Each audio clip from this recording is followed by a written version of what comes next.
আপনি কাপল ভুলাক করতে পারবেন কিনা? কাপল ভুলাক বোঝেন তো? স্বামী দাঁড়ায় থাকবে পিছনে কোথায়, আর স্ত্রী আসবে ক্যামেরার সামনে, হাই গাইস সবাই কেমন আছো, আমি না বলে আজকে লাইভে চলে এসেছি, তোমরা মাইন্ড করবা না, আমার কথা শুনতে পেলে তোমরা একটু আমাকে কমেন্ট করে জানাও। তোমাদের বলেছিলাম আমি কিন্তু আমার শুভ কাজটা সেরে নিয়েছি। আমার পাগলটা পিছনে দাঁড়িয়ে, এই হাই বলো, ও পিছনে বলে হ্যাঁ, ওই যে আমার পাগলটা দাঁড়ানো, হ্যাঁ ও মা কবির বিন সামাদ জয়েন করেছে, হাই কবির বিন সামাদ। এটার কি কি কি কি কিস, ফ্লাইং কিস আছে না নাই? এইগুলো করে জাহান্নামের রাস্তা ক্লিয়ার করে নিচ্ছে, জাহান্নামের দিকে ধাবিত হচ্ছে। আমার মা বোনেরা, আমাদের মা বোনদের মেয়েরা, আমাদের যারা দাদা আছেন তাদের নাতিরা, যারা বাবা আছেন তাদের সন্তানেরা এই অন্যায়গুলো অপরাধগুলো করছে, আর আপনি দেখেন না, শাসন করেন না, কন্ট্রোল করেন না। আপনার মেয়ে কার সাথে গদখালিতে যায়, কোন ইজি বাইকে চড়ে যায়, ওইখানে যাওয়ার পরে ওই যে 380 ডিগ্রিতে ঘুরে লাইট করে আর মোবাইল করে নাচ করে, আর চারিদিক থেকে ভিডিওগুলো ধারণ করে, ওইগুলো অনলাইনে দিয়ে দেয়। এই অনলাইনে দেওয়ার কারণে আপনার মেয়েকে দেখার পরে, ওই নাচ দেখার পরে যখন কোনো যুবক ভুল পথে চলে গেল, খারাপ পথে হাঁটলো, এটার জন্যও আপনার আমলনামায় গুনাহ লিপিবদ্ধ হবে। এই জন্য আল্লাহ রাব্বুল আলামিন কোরআনে বলেছেন, পরকালের ময়দানে বান্দারা বলবে, আল্লাহ আমার জীবনে তো এত গুনাহ ছিল না, এত গুনাহ আমার আমলনামায় কেমনে আসলো? তখন ওই আল্লাহ রাব্বুল আলামিন তাদেরকে বলবে, ওগো বান্দা শুনে নাও, তুমি এমন কাজ করেছিলে যেই কাজের গুনাহটা চলমান ছিল, তুমি তো করো নাই, কিন্তু তোমার সন্তান করেছে, তার তোমার সন্তানের দেখা দেখি আরো অনেকেই অন্যায় জড়িয়ে পড়েছে, ওদের গুনাহগুলো একটু একটু করে তোমার আমলনামায় এসে যোগ হয়েছে। অপরদিকে যারা ভালো কাজ করবে সেই লোকগুলো বলবে, আল্লাহ আমি তো এত সওয়াব করি না, এত সওয়াব কেমনে আসলো আমার আমলনামায়? আমার জীবনে তো হজ নাই, আমার জীবনে তো হাফেজে কোরআন আমি ছিলাম না, আমি এত কোরআন পড়ি নাই, কোরআন তো পড়তেই পারি নাই, কি করে আমার আমলনামায় এত সওয়াব? আল্লাহ রাব্বুল আলামিন বলবেন, তুমি যে মাদ্রাসা গোগা ইউনিয়ন দারুস সালাম হাফেজিয়া নুরানিয়া ও কওমিয়া মাদ্রাসার যে মাহফিল হয়েছিল, ওই মাহফিলের মাধ্যমে টাকা দান করেছিলে, কোরআনের হাফেজদের জন্য পাগড়ি কিনে দিয়েছিলে, তাদের টুপি কিনে দিয়েছিলে, তাদের বোর্ডিং এর ব্যবস্থা করেছিলে, লজিং এর ব্যবস্থা করেছিলে, টিফিন বাক্সে করে খাবার দিয়েছিলে। ওরা যখন কোরআনের হাফেজ হয়েছে, ওই কোরআনের হাফেজ হওয়ার কারণে তোমার আমলনামায় হাফেজে কোরআনের সওয়াবটা আমি আল্লাহ লিখে দিয়েছি। বলেন সুবহানাল্লাহ। তাইলে আমরা কোন কাজটা করব? ওই 380 ডিগ্রিতে নাচবো, নাকি কোরআনের মাদ্রাসার সাথে সম্পর্ক রাখবো? মাদ্রাসার সাথে যদি সম্পর্ক রাখতে পারেন, কোরআন পড়বে আমার কোরআনের হাফেজেরা, হাদিস পড়বে আমার কোরআনের হাফেজেরা, আর আপনি ঘরে বসে বসে সওয়াব পাবেন। এমনকি এই মাদ্রাসা কিয়ামত পর্যন্ত জারি যদি থাকে, কিয়ামত পর্যন্ত সাদাকায়ে জারিয়া হিসাবে আপনার আমলনামায় সওয়াব পৌঁছাতে থাকবে। বলেন সুবহানাল্লাহ। এই জন্য কোরআনের সাথে সম্পর্ক রাখার দরকার আছে না নাই? কোরআনের সাথে সম্পর্ক রাখবো। কোরআন আছে যেখানে আমরা আছি, কোরআনের সাথে যারা করবে দ্বন্দ্ব, তাদের সাথে খুব হবে না আপোষ হবে। যদি বলে কোরআনে রাজনীতি নেই, যারা বলবে ওরা যদি আমাদের দলের লোক হয় মানা যাবে। যদি জামাতরা বলে কোরআনে রাজনীতি নেই, মানবো না, মানবো না। বিএনপি বললেও মানবো না, আওয়ামী লীগ বললেও মানবো না। কোরআনের সাথে রাজনীতির সম্পর্ক আছে না নাই? প্রতিবেশীকে যদি একটু ঝোল বাড়িয়ে দিয়ে কিছু তরকারি দেন, প্রতিবেশী খুশি হয়ে যাবে, কিন্তু এখনকার সময় সেটা তো নয়। এখনকার যেটা, সেটা হলো প্রতিবেশীর যদি উন্নতি হয়, পাশের বাড়ির মহিলার মাথায় কাজ করে। যদি ভাইয়ের উন্নতি হয়, আপর ভাই বউয়ের কাজ করে। তোমার ছোট ভাই এত কিছু করে, তুমি করো না কেন, পারো না কেন? কত রকম নির্যাতন, নিষ্পেষণ, টর্চার। ওই যে শাড়ির উদাহরণ দিচ্ছিলাম, মনে আছে না নাই? হুজুর বলল যে এই শাড়িটা কিনেছে নামুল হাসান বিন নূর, তার স্ত্রীর জন্য। দেখো কত সুন্দর রং, কত সুন্দর কালার, কত সুন্দর এই শাড়ির পাল্টা, কত সুন্দর ডিজাইন। এই শাড়ি তোমার নজরে কোনোদিন পড়ে নাই, কারণ তোমার পছন্দ ভালো না। বলল দেখো তোমার যদি এই শাড়িটা পছন্দ হয়, তাইলে তুমি এটা নাও। এনামুল হাসান বিন নূর আমার আত্মীয় মানুষ, বন্ধু মানুষ, আমি তারে বুঝাই দিবা না, এই শাড়িটা তুমি নাও। বউ ওই শাড়িটা নিয়ে খুবই খুশি। ওরে আল্লাহ, খুব ভালো একটা শাড়ি পাইছি, খুব খুশি। রাত্রে শোয়ার সময় ওই হুজুর জিজ্ঞাসা করতেছে, ওগো আমার স্ত্রী, শাড়িটা তোমার পছন্দ হয়েছে কিনা? বললো অনেকদিন পরে একটা মনের মতো জিনিস পাইছি। এটা তো তুমি পছন্দ করো নাই, কারণ তোমার নজর ভালো না, তোমার তো দুইটা চোখ দেয় না, আল্লাহ দিয়েছে মারবে। যেটা দিয়ে ভালো কিছু তোমার চোখে পড়ে না। আমাদের এনামুল হাসান বিন নূর কিনার কারণে এই শাড়িটা এত সুন্দর পাড়, এত সুন্দর সুতা, এত সুন্দর রং, এত সুন্দর ডিজাইন, আমার খুব পছন্দ হয়েছে। স্বামী বলতেছে, আমার স্ত্রী গো, তোমারে আমি কত ভালোবাসি, সেইটা প্রমাণ করার জন্য আজকে আমি একটু এই সলসাতুলির আশ্রয় নিয়েছি। ও আমার স্ত্রী, আজকে যদি মারা যায় তাইলে আর মনের কথাটা বলা হবে না। তোমারে মনের কথাটা বলে ঘুমাতে চায়, সেটা হলো আমি আমার টাকা দিয়ে নিজে পছন্দ করে তোমার জন্য নিজ হাতে এই শাড়িটা কিনে এনেছি। স্ত্রী বলতেছে, সত্যি সত্যি তুমি কিনেছ? বলছে, আমি কিনেছি তোমার জন্য, খুব পছন্দ করি। বলছে, তাহলে এর রং থাকবে, তাহলে এর ওর কি খুশি করা সম্ভব? বলেন। স্বামীর প্রতি নাশুকরি করে জাহান্নামে যাওয়ার কারণ, স্বামীর প্রতি নাশুকরি করে, স্বামীর প্রতি কৃতজ্ঞ না, স্বামী যেটা খাওয়ায় তাতে সন্তুষ্ট না, স্বামী যেটা পড়ায় তাতে সন্তুষ্ট না, স্বামী যেটা দেয় তাতে সন্তুষ্ট না, স্বামী যেটা তার জন্য করে তাতে সন্তুষ্ট না, এমন যদি কোনো নারী থেকে থাকেন, ওই পরকালের ময়দানে জাহান্নামে যাওয়ার কারণের মধ্যে অন্যতম বড় কারণ 1 নম্বর। আর 2 নম্বর কারণ হলো বেশি বেশি অভিশাপ যারা দেয়। বেশি বেশি অভিশাপ দিলে আল্লাহ রাব্বুল আলামিনের নবী বলেছেন, এটা তার জাহান্নামে যাওয়ার জন্য মেজর কারণ, বড় কারণ।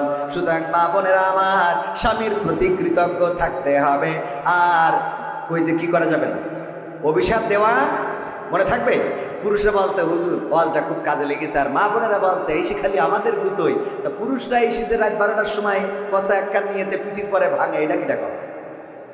আছে না নাই? নারীদেরকে নির্যাতন করে কারণে অকারণে। যৌতুকের জন্য বাবার বাড়িতে পাঠিয়ে দেয়, ইফতারি নিয়ে আসো। ঈদের বাজার, ঈদের সময় যদি শ্বশুর নতুন জামা কাপড় না কিনে দেয়, গোলমাল আছে না নাই? ঈদের বাজার করে দিতে হবে, ইফতারি কিনে পাঠাতে হবে। আমাদের এই জেলার থেকে অন্য জেলায় এই প্রচলনটা খুব বেশি। প্রতিটা রমজান মাসে ইফতারি কিনে পাঠানো লাগে জামাইয়ের বাড়িতে। যদি না পাঠায় মেয়ের উপরে নির্যাতন করে, নিষ্পেষণ করে, এমনকি গায়ে পেট্রোল ঢেলে, ডিজেল ঢেলে, কেরোসিন ঢেলে আগুন ধরিয়ে দেয়, নির্যাতন নিষ্পেষণ করে দুনিয়া থেকে বিদায় করে দেয়। এমন অনেক স্বামী আছে, এমন অনেক কুলাঙ্গার আছে, এমন পরিবার যারা, এই পরিবারগুলো আল্লাহ রাব্বুল আলামিন বিচারের কাঠগড়ায় দাঁড় করাবে। আর নিরীহ এই স্ত্রীদের সাথে অন্যায় আচরণ করার কারণে আল্লাহর নবী বলেছেন, তাদের জন্য জাহান্নাম ফায়সাল্লাহ হয়ে যাবে। বলেন নাউযুবিল্লাহ। স্ত্রীকে বিনা কারণে মারা যাবে না, তুচ্ছ কারণে তার সাথে গোলমাল করা যাবে না। যে স্ত্রী প্রতিদিন আপনার মশারিটা টানিয়ে দেয়, যে স্ত্রী প্রতিদিন আপনার কয়েলটা ধরিয়ে দেয়, যে স্ত্রী প্রতিদিন আপনার রান্না করে খাওয়ায়, ওই স্ত্রী যেদিন অসুখ হয়েছে, একটু কি রান্নাঘরে যে রান্না করা যায় না? যায় না? কথা কয় না। এগুলো অনেকে হাসতে, হ্যাঁ না, আমি তো আবার রান্নাঘরের কাজে বাটাম টানলি তারপরে যাতে পারে। স্ত্রীর রান্নায় সহযোগিতা করেছেন কে? বিশ্ব নবী সাল্লাল্লাহু আলাইহি সাল্লামের 10টা রোমান্টিক সুন্নাতের মধ্যে অন্যতম হলো, স্ত্রী যেই পাত্রে পানি পান করবে ওই পাত্রে পানি পান করা, এটাও রাসূলের সুন্নাহ। সুবহানাল্লাহ। একই গ্লাস থাকবে, দুইজনের কি একই গ্লাস থাকবে, তবে স্ত্রীদের গ্লাসে স্বামীরা খাতি পারবে, কিন্তু স্বামীদের গ্লাসে স্ত্রীরা খাতি পারবে। কথা কয় না? পারবে কিন্তু পারবে না, পারবে কিন্তু পারবে। কারণ কি? কারণ হলো ওই যে আমাদের আকিস কলেজিয়েট স্কুলের এক ইংরেজি টিচার ছিল, বলছে বরিশালে বাড়ি, বলছে আমার চাচা বিয়ে করলো, সমবয়সী বিয়ে করার পরে আমার চাচি ওর ঠোঁটে কিস করতে দেয় না। কি করতে দেয় না? কিস করতে দেয় না। তো এই ভাইপো সমবয়সী বললো যে তোর চাচির তো বিয়ে করে আনার পরে খুব লসে আছে। কেন? ঠোঁটের সাথে ঠোঁট একদম এইটা দিলেই। তো বলছে আমি কি চাচির বলবো? বলছে তা বলা যায়, এটা তো হারাম কিছু না, হারাম। চাচা ঠোঁটে কিস করবে, এটাই তো ঠিক এবং এটাই শুন। তো এখন বলতেছে এটা যেহেতু হারাম কিছু না। আবার হারাম মানে কি? সেদিন আমাদের ওই যে শরীফুল ভাই বগুড়ার ফতোয়া দিয়েছে যে যদি স্ত্রীর নিচের ঠোঁটে কিস করতে পারে তাইলে তার একটা কবুল হজের সোয়াব হয়ে যাবে। তাই আমি বলছি খামাখা নিবন্ধন করলাম, কি দেখি বাড়ি তো আমার হয়ে গেছে, হজের নিবন্ধন করি ফেলেছি এই বছর। আমি বললাম এই ফতোয়াটা শুনলাম তা নিবন্ধন করার পর। বোঝেননি? রোমান্টিকতা ইসলামে আছে না নাই? কথা কয় না, আছে না নাই? আল্লাহ বললেন স্ত্রীরা তোমাদের ক্ষেতস্বরূপ, তোমরা যেভাবে ইচ্ছা তোমাদের স্ত্রীদের কাছে গমন করো, বিশ্ব নবী বললেন, ওগো সাহাবীরা শুনে নাও, তোমরা যদি তোমাদের স্ত্রীদের সাথে মিলিত হও তাহলে আল্লাহ রাব্বুল আলামিন তোমাদের আমলনামায় সওয়াব দিয়ে দেন। সাহাবীরা বলল, আল্লাহ রাসূল, এটা তো একটা লজ্জাজনক কথা যে স্ত্রীর সাথে আমরা সঙ্গম করলে আল্লাহ সওয়াব দিবেন। আল্লাহ নবী বললেন, ওগো আমার সাহাবীরা, এটা লজ্জার কিছু নয়, এটা লজ্জার কোনো কারণ নেই। কারণ হলো তোমরা যদি তোমাদের বৈধ স্ত্রীর বাইরে এই একই কাজ অন্য জায়গায় করতে গুনাহ হতো না? হতো না? সাহাবীরা বললেন, অবশ্যই গুনাহ হতো। শুধু তাই নয়, এমন গুনাহ দুনিয়ার পরে মাজা পর্যন্ত গেড়ে দিয়ে সঙ্গে সার করা হতো, আর পরকালে আল্লাহ জাহান্নাম দিয়ে দিবেন। আল্লাহর নবী বললেন, সেই কাজটা যখন বৈধ জায়গায় করা হয় আল্লাহ উল্টা তার পরিবর্তে সমান সওয়াব লিখে দেন। বলেন সুবহানাল্লাহ। যেমন গুনাহ হতো তেমন সওয়াব হয় স্ত্রীদের কাছে গমন করলে। বলেন সুবহানাল্লাহ। সুতরাং যুবকেরা বিয়ে তাড়াতাড়ি করার দরকার আছে না নাই? সওয়াবের জন্য হলেও বিয়েটা করে ফেলতে হবে। আল্লাহ কবুল করুন, বলেন আমিন। যুবকরা কয়, হুজুর আব্বা তো বোঝে না, আছে না নাই? অনেক বাপ নিজের বিয়ের সময় ঠিকই দাদার সাথে বাড়াবাড়ি করে বিয়ে করেছে, অথচ ছেলের বিয়ের সময় বলে আগে প্রতিষ্ঠিত হও। তো তুমি কয় নম্বর প্রতিষ্ঠিত ছিলে বিয়ের সময়? ছেলের প্রতিষ্ঠিত আগে বিয়ে জয়েল কান্দে তুলে দাও, সোজা হয়ে যাবে। ঠিক না বে ঠিক? এই যে গরু দেখেন না, যদি ছাড়া পায় ও সারা গ্রাম ঘুরি তারপরে গইলি আসে। ঠিক না বে ঠিক? দামড়া গরু ছাড়া পাইলে এটা করে।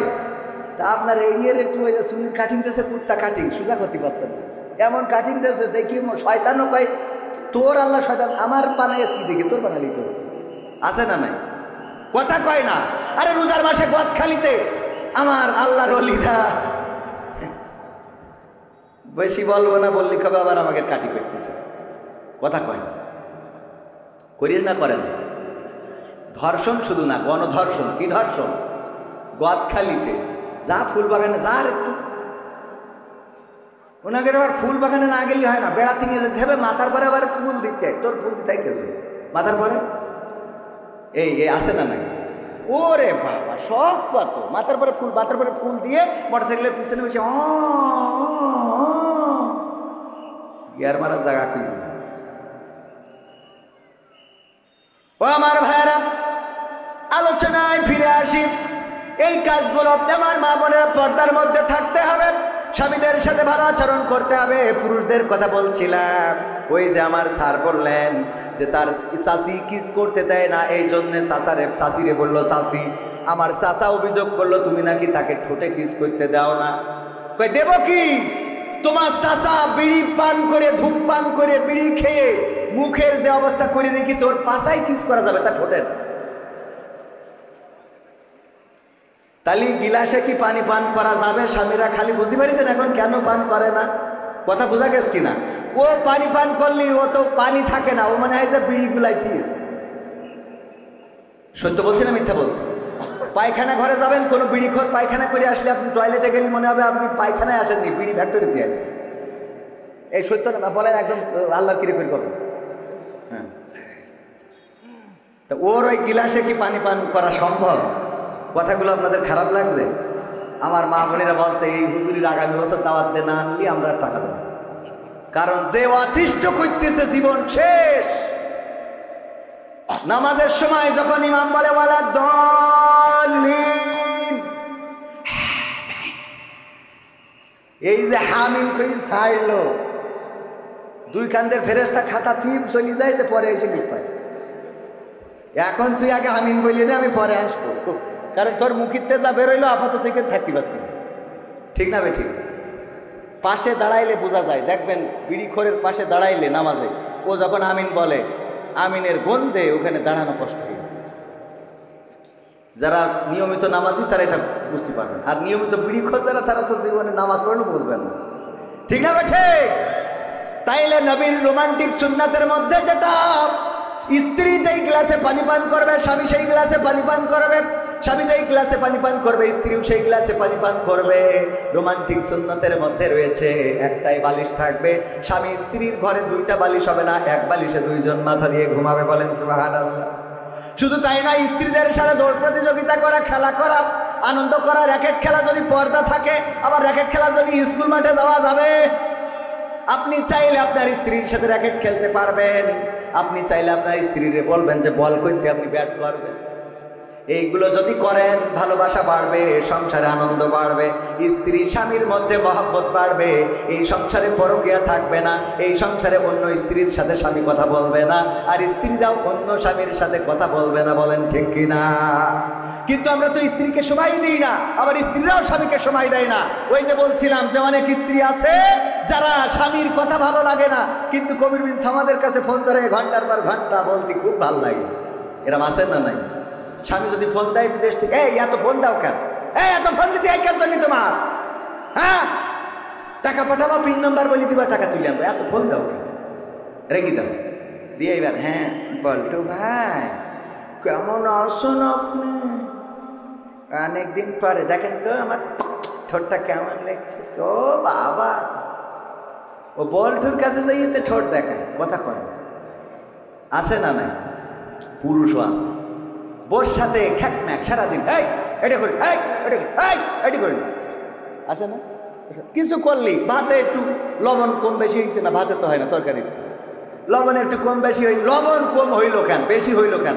আরে বাবা এই নিয়ে যে টর্চারিং করেন না করি, লবণ যেহেতু বেশি হয়েছে, ভালো বেশি বলা যায় না। তুমি আজকে বেগুন রান্ধতে চাও, তো মনে হচ্ছে হরিণের গোশ রান্ধতে চাও, লবণটা একটু কম হইলে আর একটু ভালো হইলে ও খুশি হয়ে যাবে না? ও পরের দিন আনন্দে আরো লবণ বাড়াই দেবে, মানে খুশির চোটে, মানে উল্টো করি ফেলবে। তো যাই হোক, এইগুলো বলবেন, স্ত্রীকে সুন্দর সুন্দর কথা বলবেন। তা না আবার ওই যখন ভাবির সাথে কথা বলে, হ্যাঁ ভাবি কেমন আছে, আরে আল্লাহ হেদায়েত করুন, বলেন আমিন। ওয়াকরনা ফি বুয়ুতিকুন্না ওয়ালা তাবাররাজনা তাবাররুজাল জাহিলিয়াতিল উলা, কথাটা কার? আল্লাহ রাব্বুল আলামিন বললেন, ওগো নারীরা তোমরা পর্দার মধ্যে থাকো, জাহিলি যুগের মেয়েদের মতো সাজুগুজু করে নিজেদেরকে প্রদর্শন করে বেড়ায়ও না। আর এখনকার মা বোনেরা সাজুগুজু করা তো যেমন তেমন।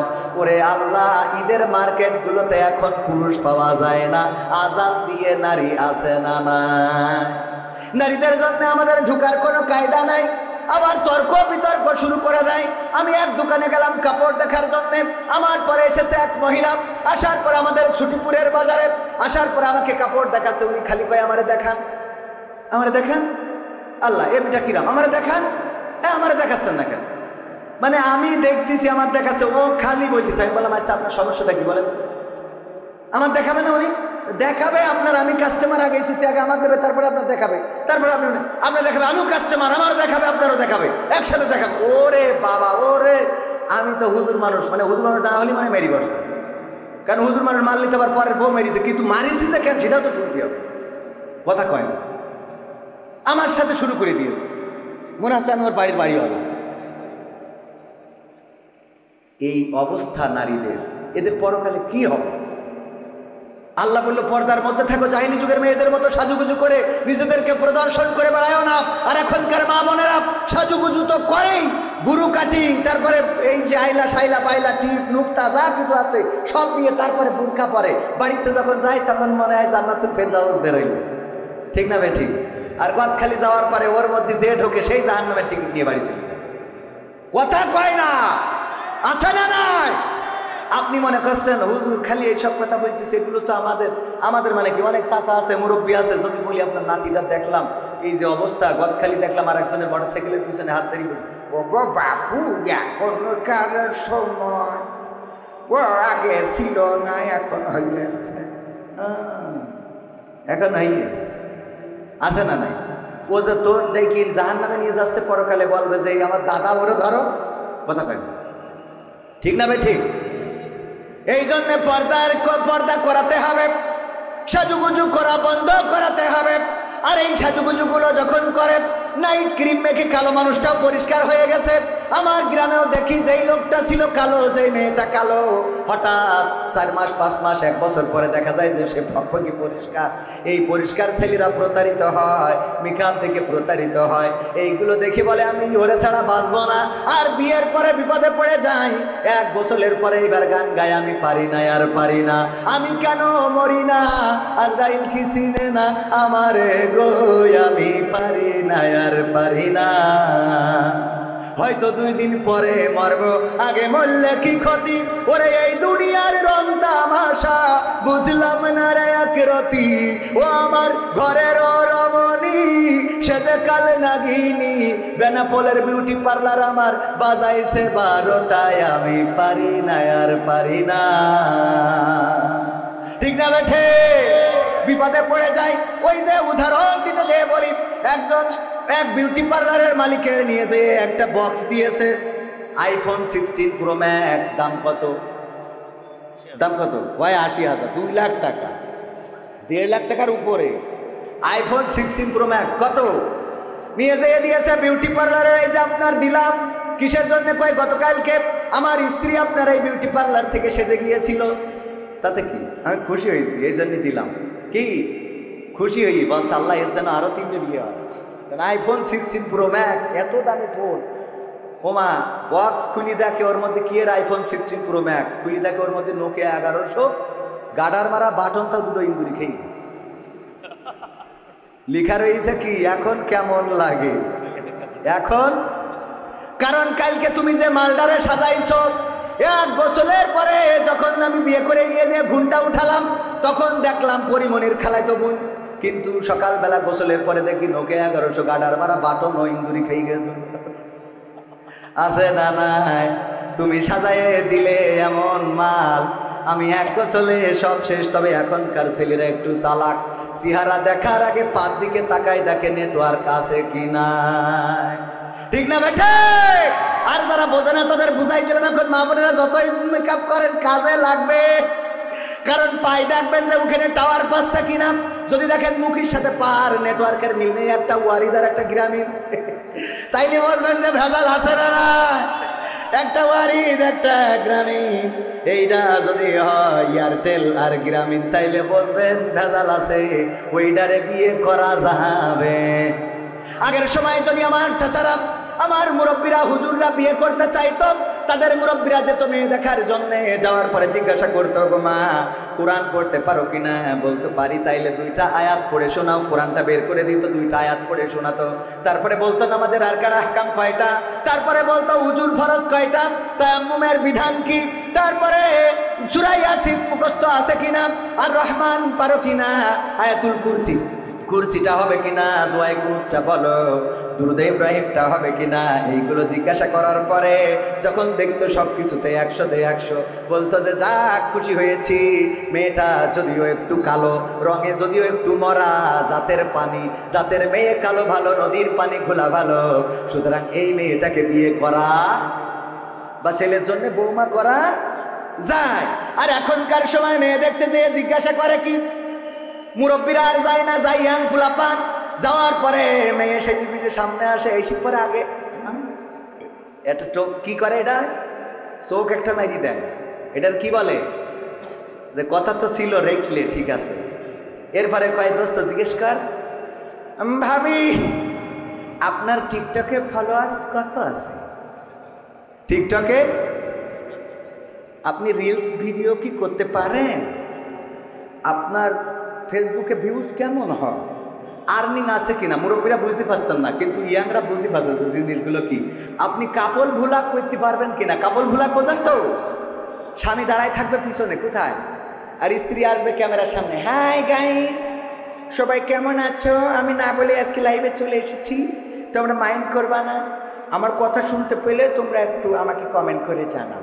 তোমাদের বলেছিলাম আমি কিন্তু আমার শুভ কাজটা সেরে নিয়েছি। আমার পাগলটা পিছনে দাঁড়িয়ে, এই হাই বলো, ও পিছনে বলে হ্যাঁ, ওই যে আমার পাগলটা দাঁড়ানো, হ্যাঁ। ও মা, কবির বিন সামাদ জয়েন করেছে। হাই কবির বিন সামাদ। এটার কি ফ্লাইং কিস আছে না নাই? এইগুলো করে জাহান্নামের রাস্তা ক্লিয়ার করে নিচ্ছে, জাহান্নামের দিকে ধাবিত হচ্ছে। আমার মা বোনেরা, আমাদের মা বোনদের মেয়েরা, আমাদের যারা দাদা আছেন তাদের নাতিরা, যারা বাবা আছেন তাদের সন্তানেরা এই অন্যায়গুলো অপরাধগুলো করছে। আর আপনি দেখেন না, শাসন করেন না, কন্ট্রোল করেন না। আপনার মেয়ে কার সাথে গদখালিতে যায়, কোন ইজি বাইকে চড়ে যায়, ওইখানে যাওয়ার পরে ওই যে 380 ডিগ্রিতে ঘুরে লাইট করে আর মোবাইল করে নাচ করে, আর চারিদিক থেকে ভিডিওগুলো ধারণ করে, ওইগুলো অনলাইনে দিয়ে দেয়। এই অনলাইনে দেওয়ার কারণে আপনার মেয়েকে দেখার পরে, ওই নাচ দেখার পরে যখন কোন যুবক ভুল পথে চলে গেল, খারাপ পথে হাঁটলো, এটার জন্যও আপনার আমলনামায় গুনাহ লিপিবদ্ধ হবে। এই জন্য আল্লাহ রাব্বুল আলামিন কোরআনে বলেছেন, পরকালের ময়দানে বান্দারা বলবে, আল্লাহ আমার জীবনে তো এত গুনাহ ছিল না, এত গুনাহ আমার আমলনামায় কেমনে আসলো? তখন ওই আল্লাহ রাব্বুল আলামিন তাদেরকে বলবে, ওগো বান্দা শুনে নাও, তুমি এমন কাজ করেছিলে যেই কাজের গুনাহটা চলমান ছিল, তুমি তো করো নাই, কিন্তু তোমার সন্তান করেছে, তোমার সন্তানের দেখা দেখি আরো অনেকেই অন্যায় জড়িয়ে পড়েছে, ওদের গুনাহগুলো একটু একটু করে তোমার আমলনামায় এসে যোগ হয়েছে।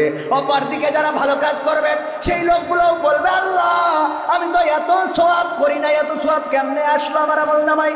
আমার জীবনে তো হজ নাই, আমার জীবনে তো হাফেজে কোরআন আমি ছিলাম না, আমি এত কোরআন পড়ি নাই, কোরআন তো পড়তেই পারি নাই, কি করে আমার আমলনামায় এত সওয়াব? আল্লাহ রাব্বুল আলামিন বলবেন, তুমি যে মাদ্রাসা গোগা ইউনিয়ন দারুস সালাম হাফেজিয়া নুরানিয়া ও কওমিয়া মাদ্রাসার যে মাহফিল হয়েছিল, ওই মাহফিলের মাধ্যমে টাকা দান করেছিলে, কোরআনের হাফেজদের জন্য পাগড়ি কিনে দিয়েছিলে, তাদের টুপি কিনে দিয়েছিলে, তাদের বোর্ডিং এর ব্যবস্থা করেছিলে, লজিং এর ব্যবস্থা করেছিলে, টিফিন বাক্সে করে খাবার দিয়েছিলে। ওরা যখন কোরআনের হাফেজ হয়েছে, ওই কোরআনের হাফেজ হওয়ার কারণে তোমার আমলনামায় হাফেজে কোরআনের সওয়াবটা আমি আল্লাহ লিখে দিয়েছি। বলেন সুবহানাল্লাহ।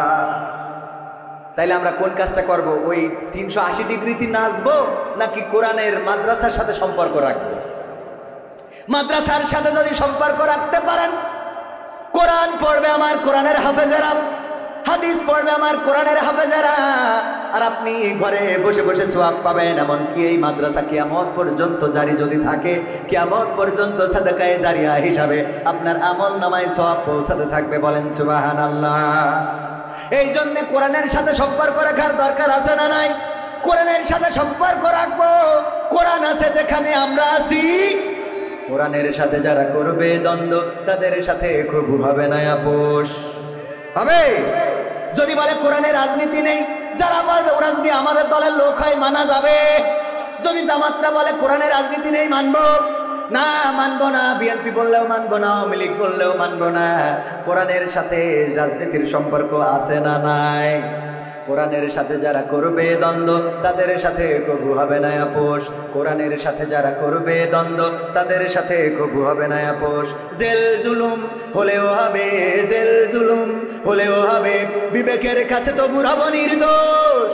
আমার রবের কাছে রব নির্দোষ, মহান প্রভুর কাছে রব নির্দোষ। কোরআনের সাথে যারা করবে দ্বন্দ্ব, তাদের সাথে কবু হবে না। কোরআনের কথা যারা বলে যায় আজ, তাদের দমাতে কত ফন্দি। কাউকে ধরে নিয়ে দিয়েছে ফাঁসি, কাউকে রেখেছিল বন্দি। ঠিক না বেঠে? কোরআনের কথা যারা বলে যায় আজ, তাদের দমাতে কত ফন্দি। কাউকে ধরে নিয়ে দিয়েছে ফাঁসি, কাউকে রেখেছিল বন্দি। হক কথা বললে জ্বলে যায় গা, কোরআনের কথা সইতে পারে না। হক কথা বললে জ্বলে যায় গা, কোরআনের কথা সইতে পারে না। জানি না তাদের আমাদের পরে কেন এত আক্রোশ। ঠিক না বেঠে?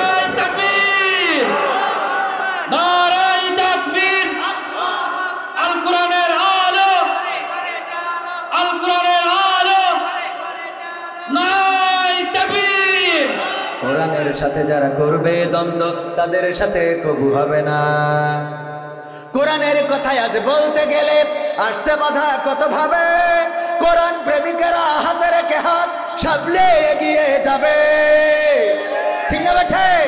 কোরআনের কথায় আজ বলতে গেলে আসছে বাধা কত ভাবে। কোরআন প্রেমিকেরা হাতে রেখে হাত সামনে এগিয়ে যাবে। হক কথা বলতে করি না কো ভয়, জীবনের বিনিময়ে আনব বিজয়। হক কথা বলতে করি না কো ভয়, জীবনের বিনিময়ে আনব বিজয়। বুকে আছে শক্তি, অন্তরে আছে সাহস। আছে না নাই? জেল জুলুম হলেও হবে, জেল জুলুম হলেও হবে, বিবেকের কাছে তো রব নির্দোষ।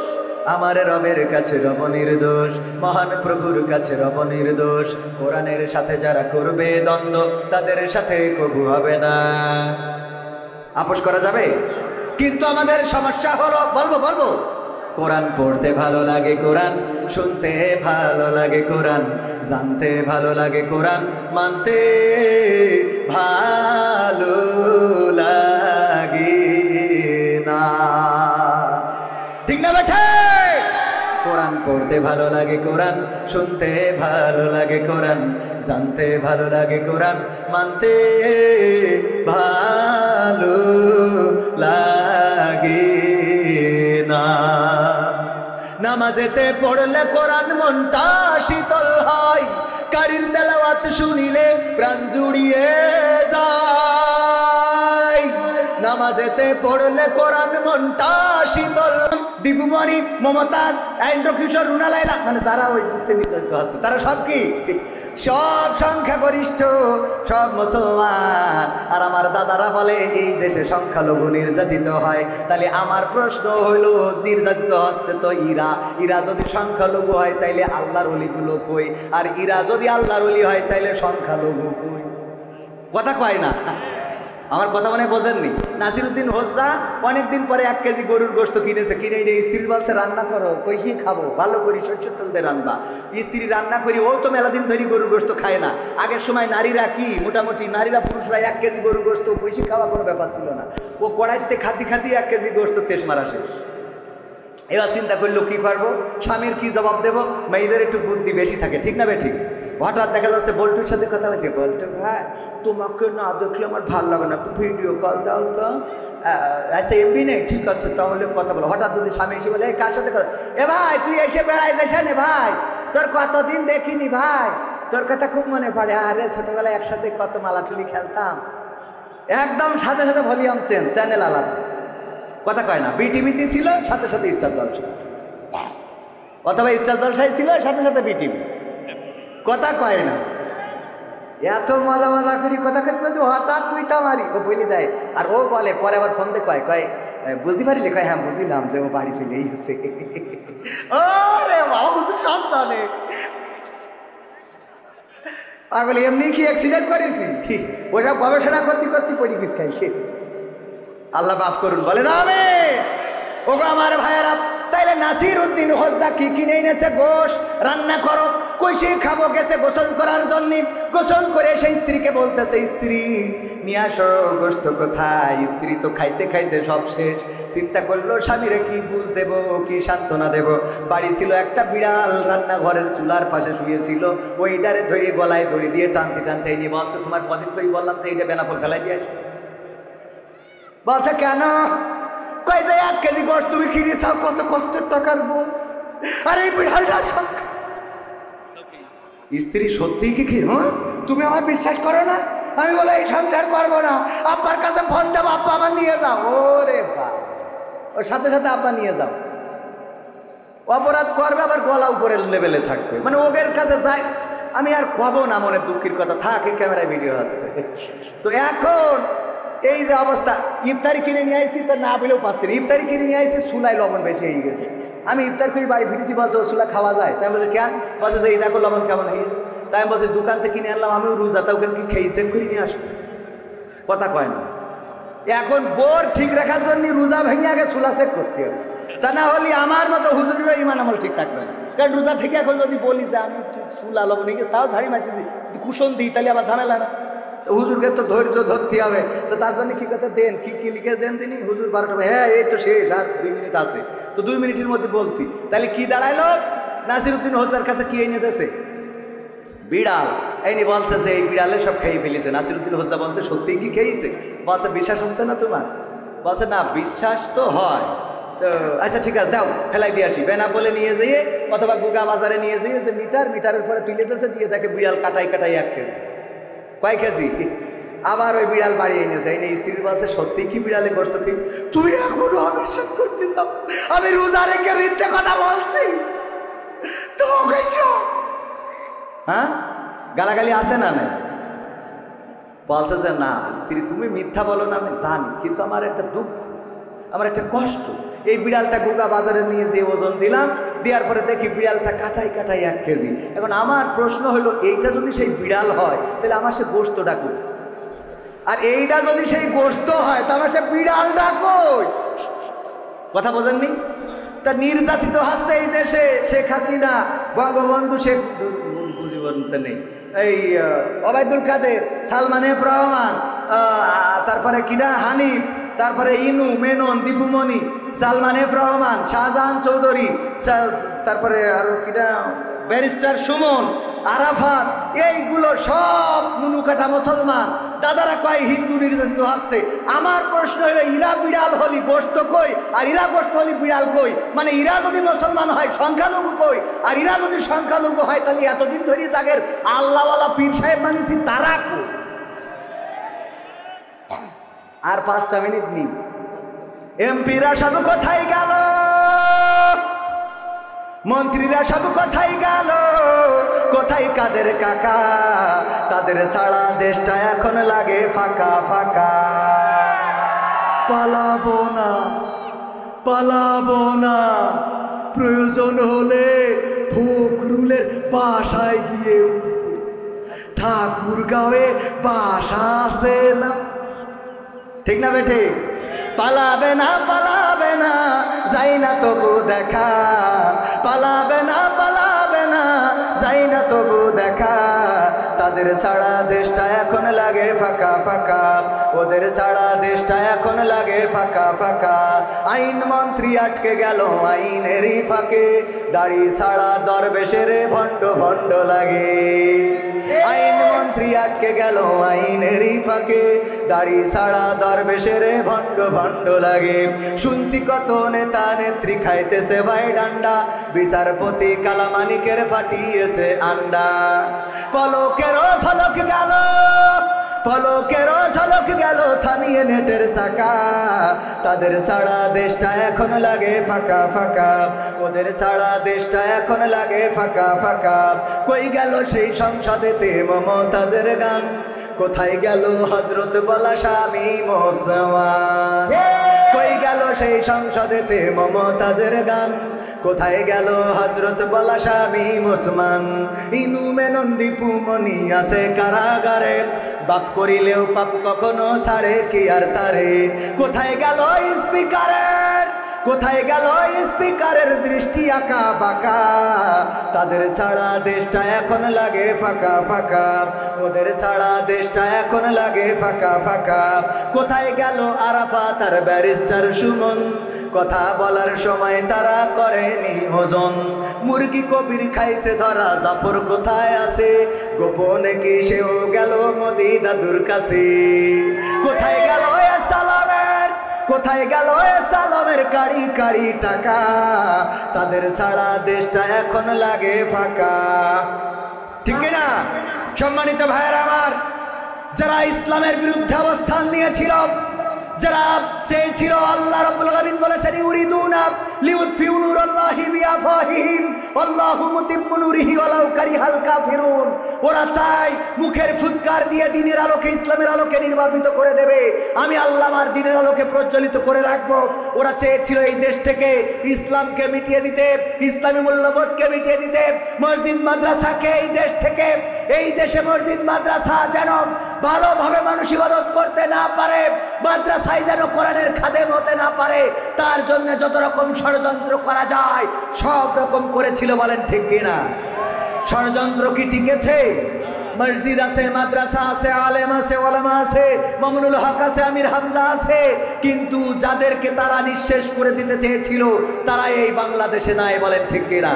এখনো যারা ইসলাম নিয়ে ষড়যন্ত্র করছে তাদেরকে স্পষ্ট করে দিতে চায়, অধ্যত্তকারীদের অবস্থান বাংলাদেশে হবে না।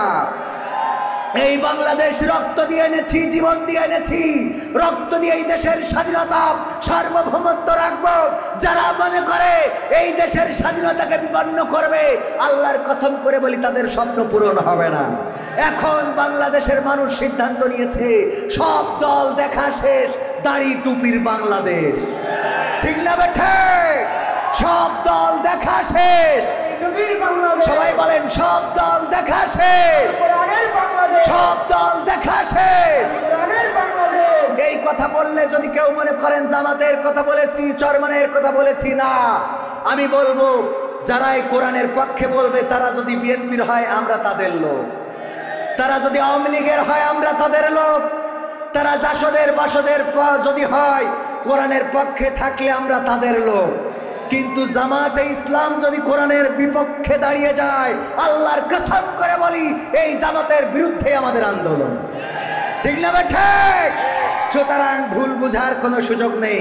কোরআন আছে যেখানে, আমরা আছি সেখানে। আমরা আমাদের সব দেখেছি। ইতিপূর্বে এই দেশে ইসলামের জন্য, দেশের জন্য, কোরআনের জন্য রক্ত দিয়েছে মুসলমানেরা, মাদ্রাসার ছাত্ররা, আলেম ওলামারা, মসজিদের ইমামেরা, খতিবেরা, ইসলামী আন্দোলনের নেতা কর্মীরা। কোন রাম বাম রক্ত দেয় নাই। সুতরাং এই দেশে রাম বামের পরিকল্পনা সফল হবে না।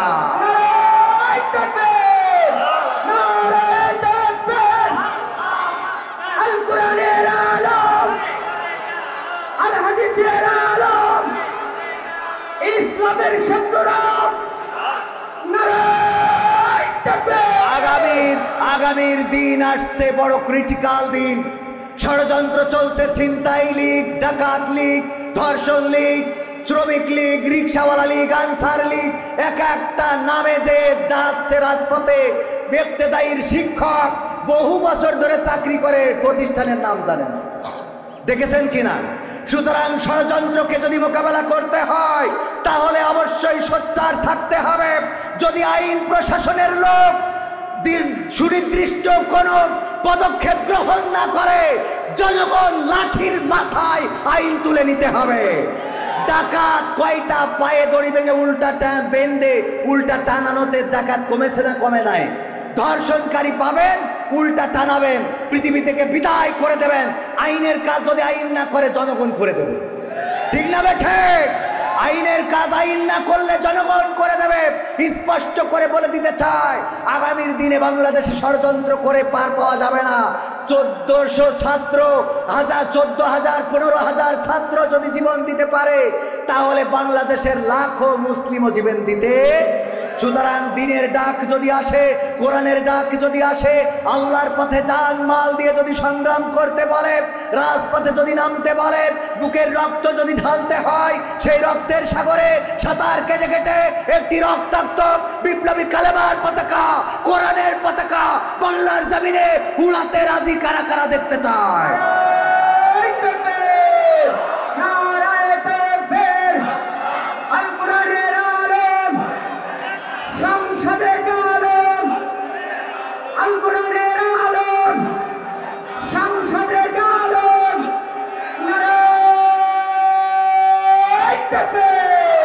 শেষ কথা হলো, আমরা ইংরেজদের শাসন দেখেছি, আমরা পাকিস্তানিদের শাসন দেখেছি, এবং স্বাধীন বাংলা হওয়ার পরে এই 53 বছর আমাদেরকে ললিপপ ঝুলানো হয়েছে।